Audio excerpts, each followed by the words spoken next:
This is the She Dares to Travel podcast, and I am your host, Raquella Pollock. After spending a decade managing the #1 travel agency in Canada and now working with tourism businesses in risk management, I am here to connect you with women who are taking the travel industry by storm, as well as business professionals with a passion for travel, just like me. We are here to inspire, motivate, and uplift you to not only follow, but plan out your dreams, no matter where in the world they may be. Be sure to leave a review, subscribe, and follow along.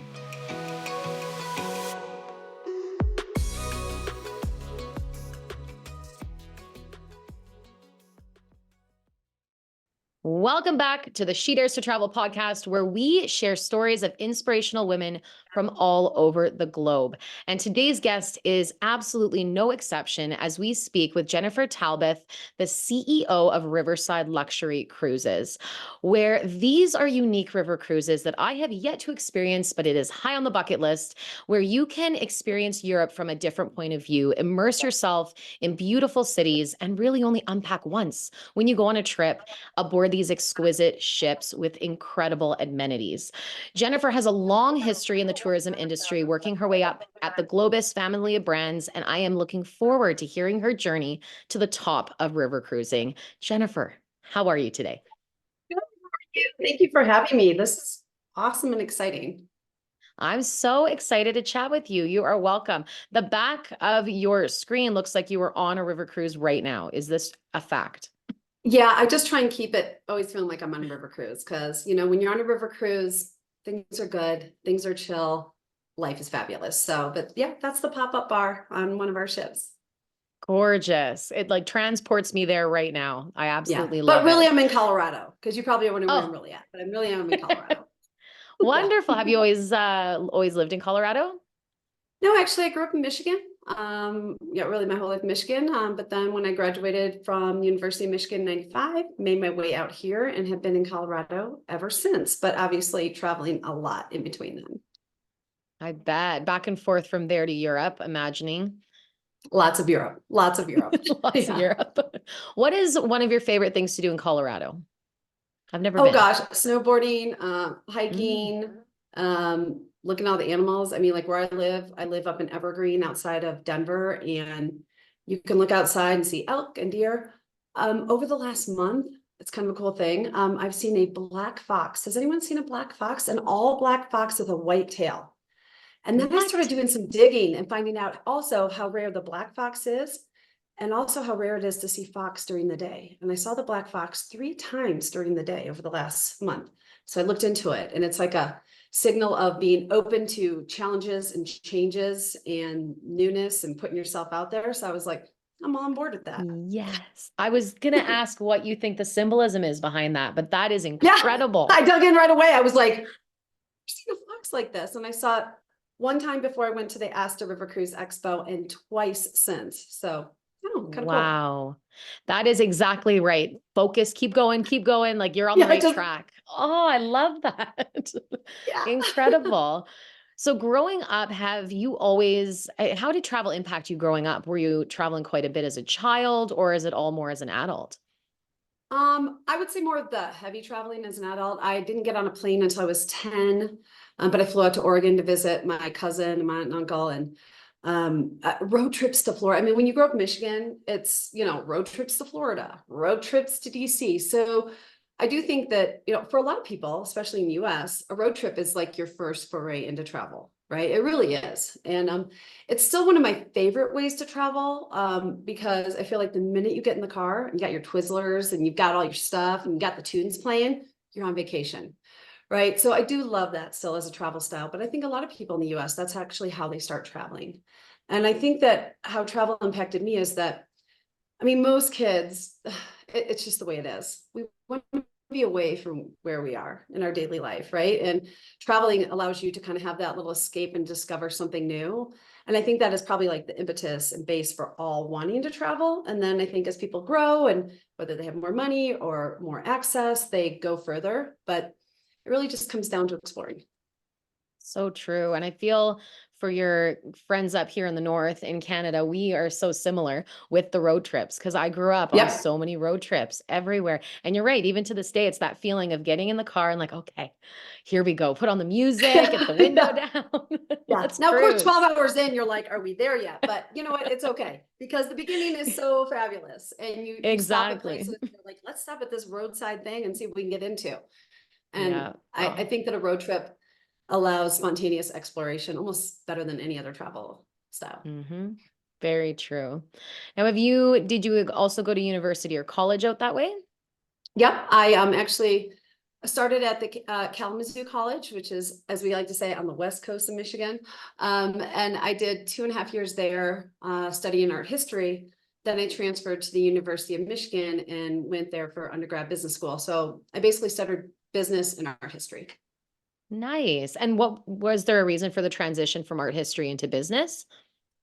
Yeah, what are you gonna do with an art history degree? As much as I loved it and it was a passion, I knew that my job getting out of school was to, be employable, and I had to be on my own.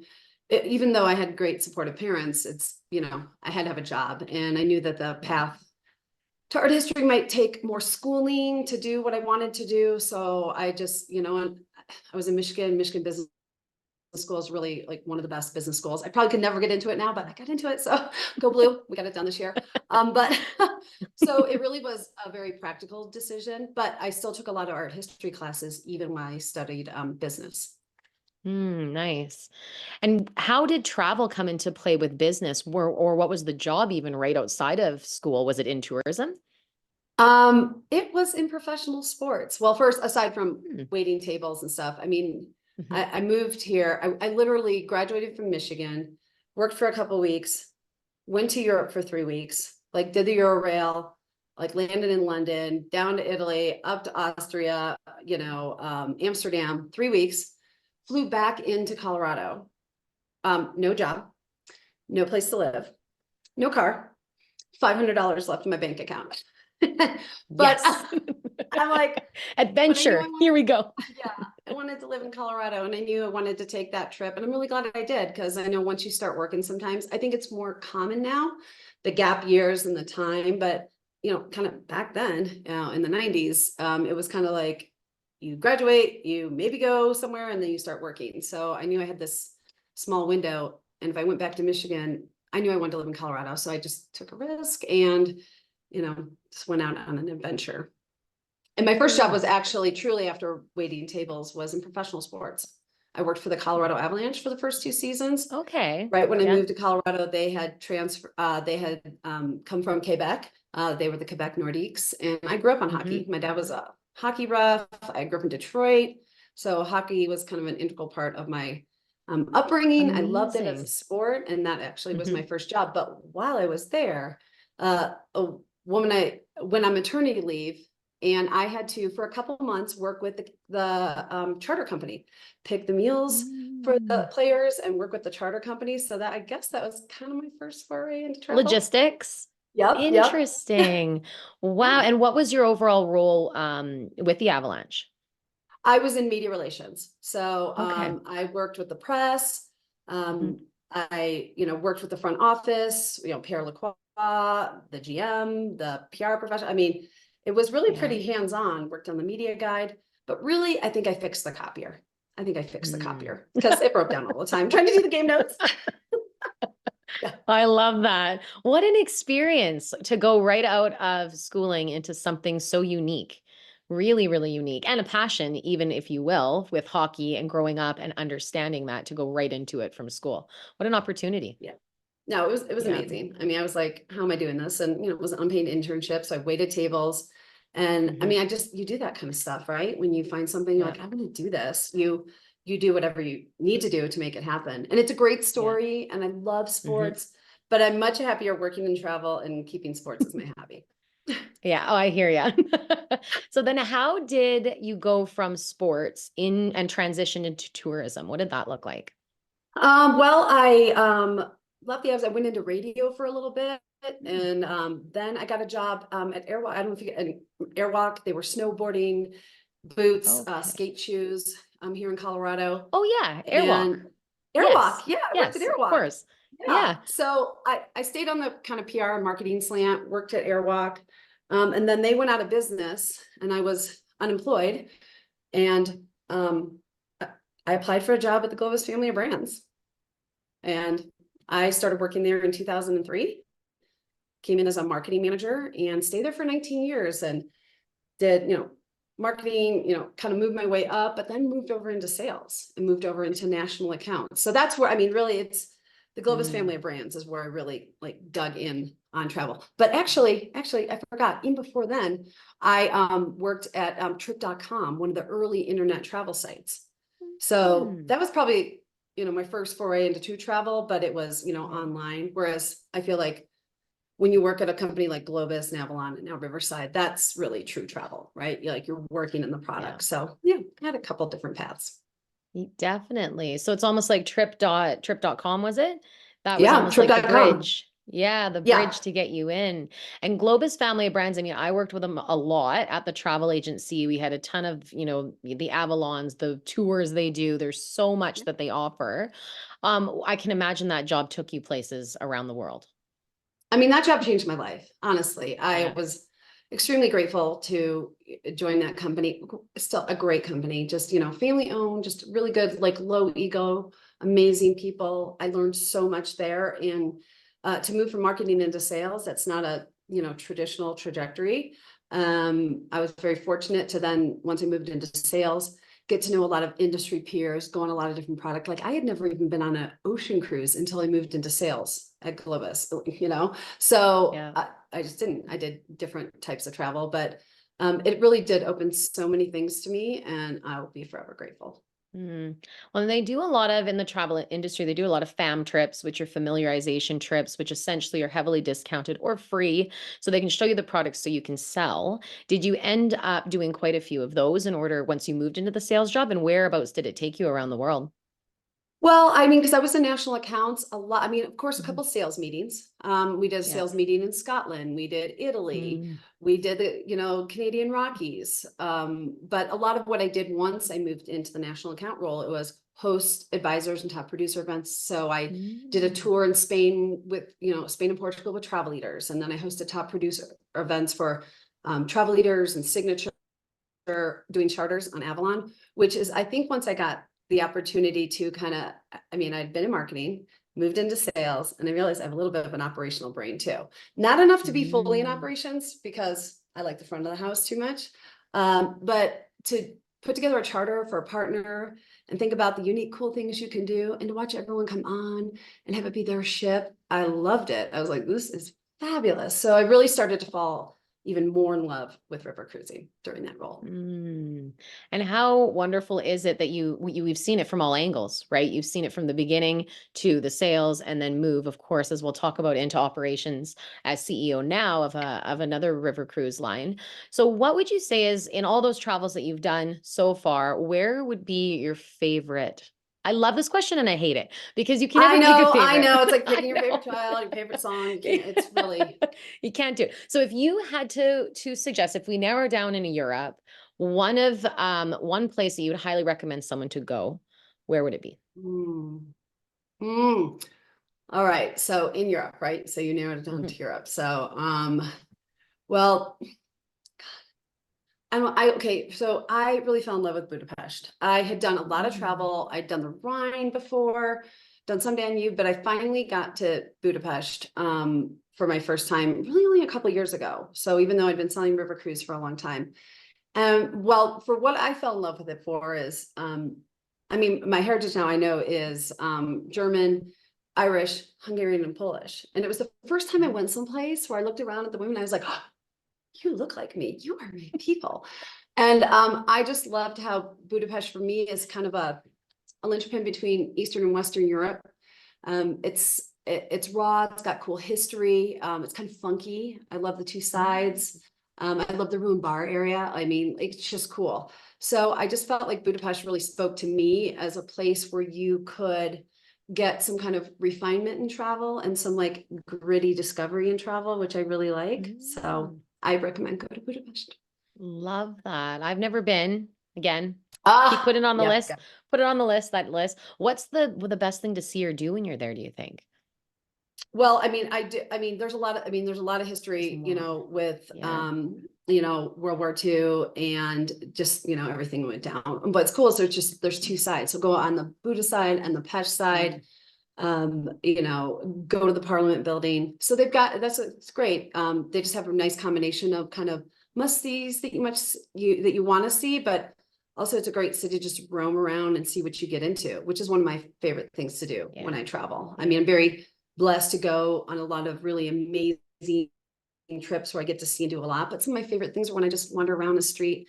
One of the things I always do when I travel, the way I like to support like buying things, is I always try and find a local artisan shop. And you will find it in pretty much every town, a local artisan shop that only carries things from local artisans. And I've gone to the one on the Buddha side twice now. Brought people and my son home things. And I love that because it supports the local economy. It's art, again, art history major. I really like funky, cool things. It's a way to get back to the local economy, and then have something unique. So I just like to wander around. Great idea. Get lost. Get lost in a city Yep. you can't Get pronounce the lost. name of.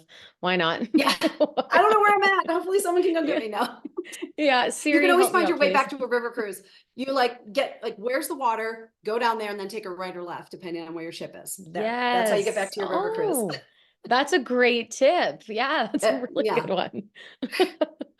I love it. And it's one of those things where I totally agree with you. Getting lost in a city is something so special. And I sometimes even try to do it at home, even though I know it very well. It's like, why don't I just go left today instead of right that I usually do? Just something different, right? Change it up. Yeah. Now, with all the travels you had, can you peg anything as one of your most daring adventures? Um, I can't say that really. It's kind of crazy. But I think my most daring adventure was just moving to Colorado right out of school. I mean, uh, maybe since I did that and it felt so scary and everything, like nothing else is, I haven't skydived, I haven't done safari yet, I haven't climbed a mountain. But I think at that point, I think every human reaches a point in their life where they're like, okay, I'm going to do this or do that, and I mean, I took a huge risk. Like I said, there was no guarantee that anything would work out for me in Colorado, even though I wanted to live here. So some people have that moment, I think, earlier in life, some have it later, but whenever it comes to you that you really feel like you're right at that point, whether you're like, can I, I'm a little scared, can I do this? Just trust yourself and do it, because I promise it's going to work out one way or another. I love that. I feel like people are resilient. So you're right. As soon as you can Yeah. make that plunge into doing what you need to do, you're going to find a way to make it work and find a way to figure it out. Yeah, that's Yeah. great advice. Great advice. Speaking of advice, how about the best travel tip you live by, swear by? If it's a product you have to take with you, something, what is it that Nope. you would like to I got share? it. And anyone who Oh, anyone who knows me and is watching this, carry on only. Carry on only. I do not check. Carry on only, because your bag is with you, and because honestly, humans do not need to bring all the stuff that they think they need to be when they're traveling. Okay? You're not guilty. at home. I'm guilty. I get it. I know. And everyone's asked me, what is it? Oh, I say it's called unemotional packing. You don't get to bring like, oh, I think I want to wear this pair of shoes or that dress. It's like, nope, you are going to bring one pair of black, one pair of nude, pair of comfortable walking shoes, pair of boots if it's winter, wear them on the plane. And just enough clothes to wear. Leave a little room if you want to buy something. Buying clothes when I travel is one of my favorite things, because it's always a good conversation starter. Oh, where'd you get that? Mm, But we bog ourselves down in life in general. So much stuff. mhm. Don't bring your home when you go travel. When you're trying to travel. And if you're, playing one, I've been with people when they've had their luggage lost, but even if your flight gets delayed and you have to go on another flight, your bag's with you. So you are ready to go wherever you're supposed to go. So carry on only. That's my tip. That is impressive because am an overpacker. I love my shoes and I'm emotional. Yeah, That it's is always the so bang shoes. It's on. always the shoes. It's always the shoes. Yes. And then I don't end up wearing them, or I realize I'm like, oh, that's great. I brought sandals and heels. I didn't even bring comfortable runners. What was I thinking? Uh-huh. Yeah, right. Yes. And I got to go You got to buy bring them. one category, one for each category of shoes that you really need Okay. on the trip. I'm trying this unemotional packing. I'm gonna have to try like start 3 weeks early, and then every few days I'll have to remove stuff and be like, Oh don't yeah, worry. and then, you know, if it helps, you just put it out and you just tell, like, you don't get to go on this trip. I'm sorry, I'll bring you on the next trip. They'll be okay. They'll be They'll okay. be You'll be okay. fine. Calm down. Okay, I'm gonna try it. And I bought I don't know if you have a specific travel on that you need to have like with a special thing, but I just bought one that has like a little coffee cup holder on the back, but it also on the insides has the straps and like a zipper. I've never had that, and I feel like that's really Oh, functional and important. Yeah. yes.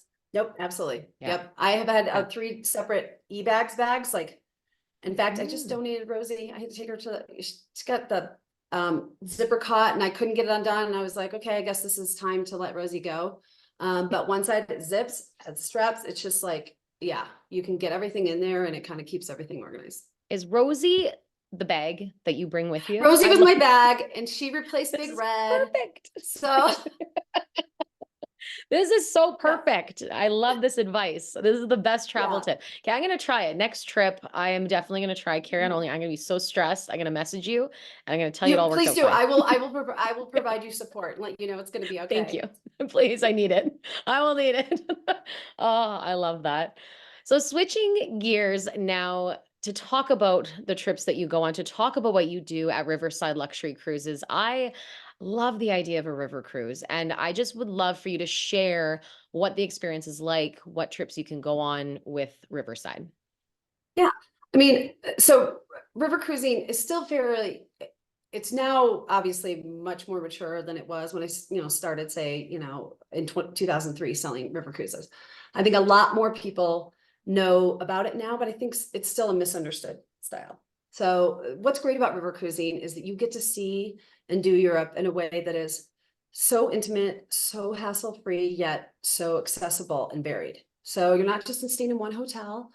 And you're not on an ocean cruise where you're kind of going around the outside of Europe. You are on a really intimate ship that has got great amenities, small amount of people, and really every crew on every river cruise ship is amazing. So you have this kind of sense of being at home while you're out on an adventure. And I think that's what's so special about river cruising. I agree. From what I've heard, from what my mom just went on one last year, from people that have experienced it, it is that feeling of having a home when you're traveling that you can go Yeah. back to, that you can still see you're right there. You get dropped off in some of the best spots, best cities, smaller towns that larger cruise ships can't go to. And Oh, towns you it wouldn't looks like even think of magic. going to. I mean, Yeah, at the end of the day, we all have our list of places we want to be. And guess what? You'll never get through your list. I'm exactly. spoiler alert, you're never going to get through your list.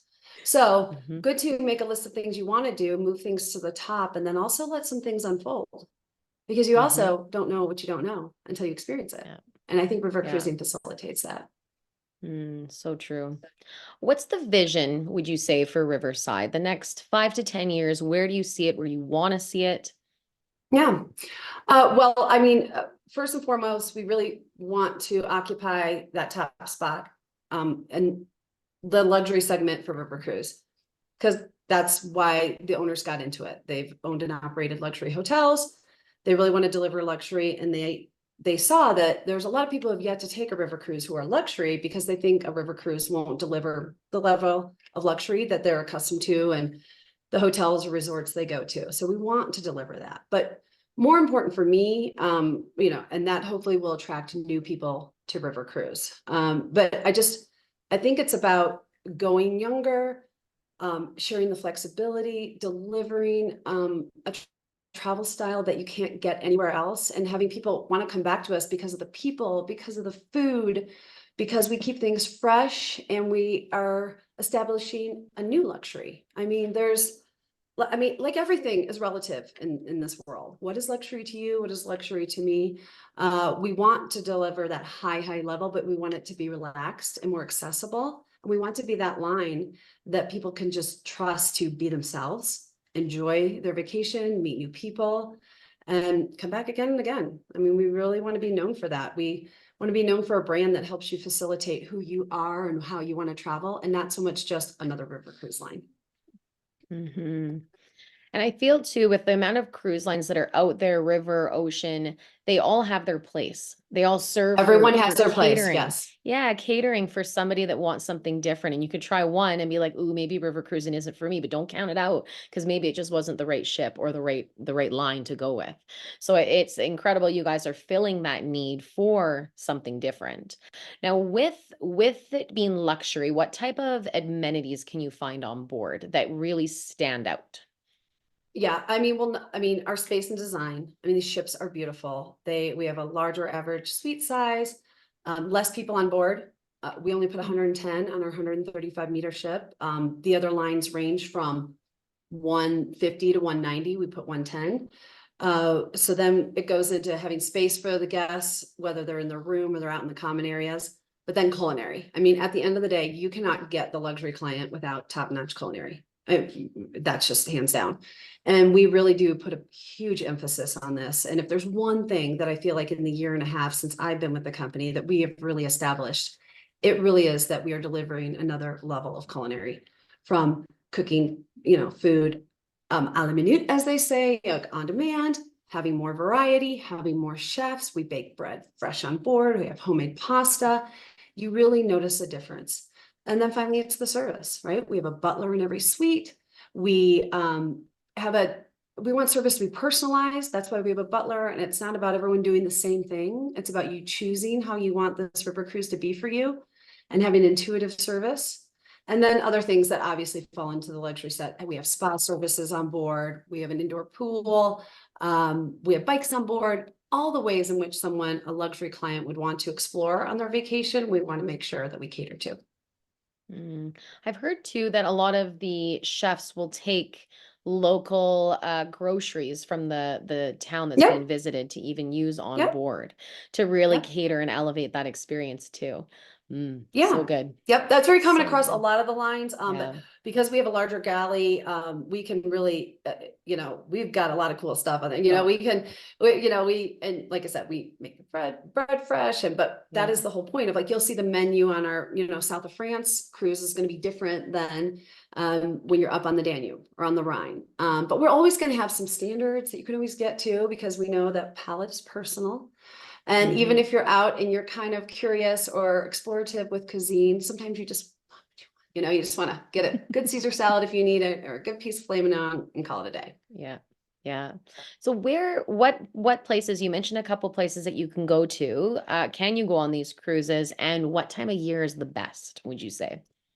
Well, that's a very question too. So we have 3 ships that are sailing. So we have the Mozart, which is on the Danube. Now the Mozart is a wider ship. And so because it's a wider ship, it's great because there's extra space, but it also means it's confined to a segment of the Danube. It can only go from Passau down to, like, into the Iron Gates.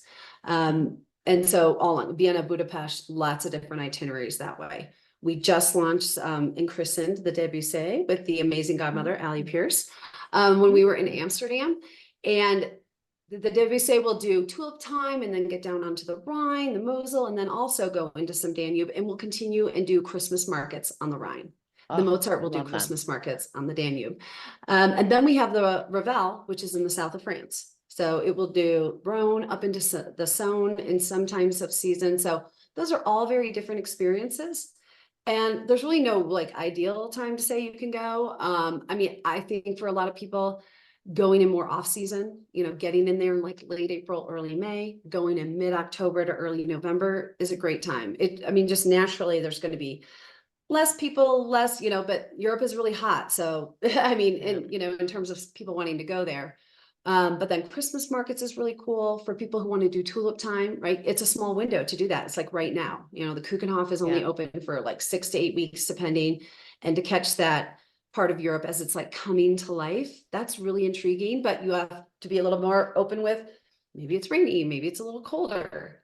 So it's kind of just, what is your travel preference? I mean, me being in Colorado, I don't say that I travel for the weather, even though we get snow here, we get a lot of sun, and I live in a place of great weather. So I'm always up for the adventure of, like, well, what I get is what I get. But yeah. Mhm. And if you want to see castles versus vineyards, versus you're more of a foodie person or more of a historical person. I mean, there's a lot of different ways you would choose a river cruise, but anyone you choose, you're not going to go wrong. You're going to Mhm. love it. You're gonna love it. Exactly. You're gonna love it. Cruising has come so far. Like how long has river cruising been around for? Do you know? Oh gosh, I mean, yeah, if I, I mean, Viking and Uniworld have really been out there the longest. I mean, I'd have to say 30 plus years. But Yeah. I would have to say that the the more like modern river cruising that everyone's kind of come to expect, it's really grown up over the last 20 plus years and really Hmm. evolved and really changed and become more mainstream just in the sense that people know about it, but there's still so many people that don't know about it. So there's Hmm. still so much opportunity and growth. And for those of you who have yet to take your first river cruise, I hope this podcast helps you realize like, gosh, maybe it's time. I think it's time. Yeah. Yeah. What would you say the biggest opportunity or area for improvement would be for cruises? Is there something you've seen over the years with working in this industry? Because of course it's evolved so much in 30 years. Where do you see the Yeah. opportunity is in the next 30? Well, I mean, I think, and it's a combination of like cruising and just travel. I think that the more and more that the travel styles that we put forth to people just kind of help them integrate into their, it's not like, oh, I'm only going to do this thing once. It's like a pie in the sky dream. I'm going to have this one experience. I think that cruising and travel and everything is going to be more integrated into our daily life. I mean, I think we've seen the change already. I mean, once upon a time, it was like you work, you retired, you took a couple trips, you died. Like, we don't really Yeah. want that Yeah. equation anymore. And then our Yeah. generation grew up, you're younger than me. But we grew up with a little bit more, travel. And once I started traveling in my 20s, I went to more places than, my mom ever did in her 20s. And I think we're all going to keep evolving to the point where it's not going to be like, oh, do you travel? Of course you travel. Like, it's just, how Mm. do you travel and how often? And I like to see it all. And that's where the flexibility comes in. River cruising got a lot more flexible in the last 20 years. Before it started, it was a little bit more like everyone went to the same ports. You did one sightseeing tour, bam. And then they realized that people wanted to come back and they didn't want the same thing all the time. And I think that that's actually the greatest opportunity for all travel styles, is just to facilitate someone making a choice and enjoying their trip, enjoying your brand the way they want. And, having it feel more like, gosh, I just got to explore and do what, exactly what I wanted, and not, have it be so regimented. Mm. And the variety, you're bang on Yeah. with the variety. There's so much opportunity. And even for the amount that they've already introduced, I bet there's more hidden gems that are going to be found Oh, that yeah. they'll And we'll continue continue to, adding and adding. introduce new Yeah. ports or try an Yeah. excursion, and then people like it. But depending Hmm. on who your target is, some people are going to like some things, not others. And so there should always be variety Yeah. across all the lines. Very true. With being a seasoned travel professional, and as you mentioned, you've seen it all when it comes to working in a company, especially for 19 years at Globus. What is it like moving into the operations role and brain and CEO, and how did that come to be for you? Well, it came to be, yeah. There was a gentleman by the name of Burkhart Lell who was a managing director at Avalon, and he parted ways with Avalon during COVID. He started doing some consulting for the parent company, Seaside Collection Hotels. And the owners knew that if they really wanted to make a push into river cruising, North America and specifically US is real. I mean, it really drives the volume, the train. It's where the clients that are most open to, doing it a lot, live. So, he asked him like, hey, bring some people to the table. And, I interviewed, and I never thought I would leave, Avalon. I really didn't. But again, back to leaving Michigan with no job, no car, no money in my bank account. Nothing could be Took scarier. Nothing could be I took a scarier. leap because, you just don't get opportunities like that. And sometimes you have to feel the fear, do it anyway. And Mhm. I'm grateful to do it. It's been really amazing building a team, trying to work with advisors and stand for something and say, hey, this is how we're unique, while still respecting our, our peers and competitors. I mean, they've been at it for so long, they're amazing. But just to, try and create something new and give people an avenue to try, either whether it's working on the team and, take like Kelly Brown, who is my Western director. She was never a frontline sales director. But I was like, hey, I think you could do this. And I like the way your Mhm. brain and your spirit works. So trying to be unconventional and unique, and we're not going to be for everyone. And that's okay, because all of us Yeah. are for someone. Hmm. Well, that's really well said. Really well said. Was there a moment of doubt for you when that role came up? Yeah, I actually tried to not take the job. Though I it freaked out. happens. Okay, but Yeah. yeah, kind of talked myself out of it on a road trip back Yeah. from Michigan. And Mm-hmm. everyone, we get a little imposter syndrome, and Mm-hmm. you don't want to leave something that is comfortable and that Yeah. and I think that's what holds a lot of us back.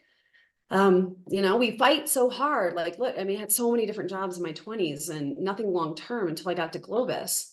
And so then to turn around and like leave that when you have like some level of comfort, it's scary. And there's no Mm-hmm. guarantee. But there's no guarantees in life anyway. And so I'm really grateful that I worked through it.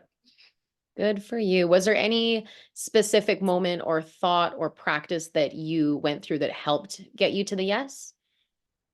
Um, well, yeah, I mean, back to I talked to Burkhart, who had put my name in, and he asked me, he was probing, well, what is it, Jen? Why aren't you going to do it?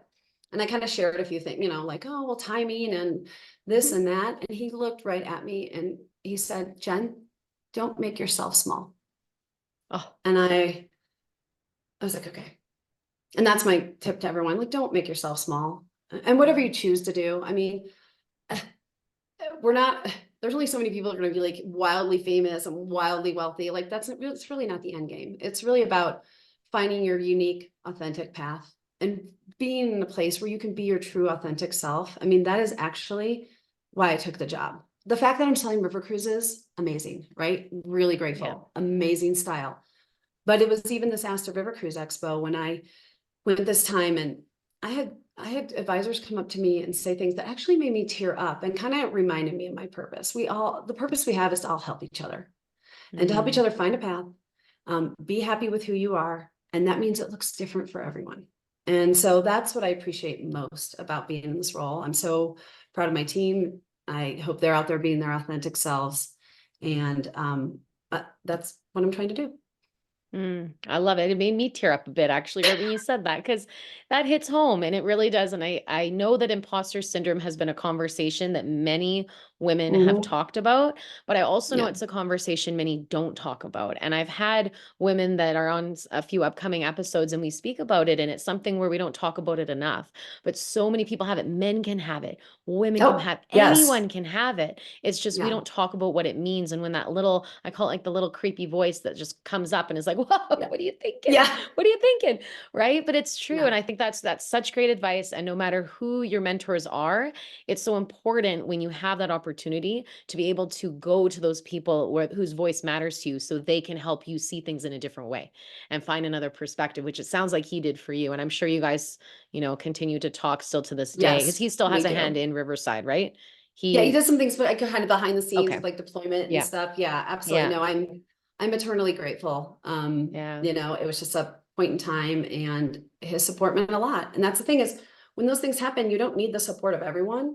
You need kind of Mm, sometimes the support of one person. And then just know when you start, don't feel like you're going to get the support of everyone when you start on something. It doesn't work that way. You yeah. have to just go, I got this. Yeah. But the more you stay true to what your vision is, your authentic self and your true like joyful spirit, if you really are making Mm, decisions based on those things, in time, other people will gravitate towards that and they'll be like, hey, I want some of that. And that's really all we're looking for in this world. yeah. A little bit of joy, Mm-hmm. fun, adventure, and inclusiveness. And that's what we're about at Mm-hmm. Riverside. It sounds like an incredible place to work from what you guys have done and what you're cultivating.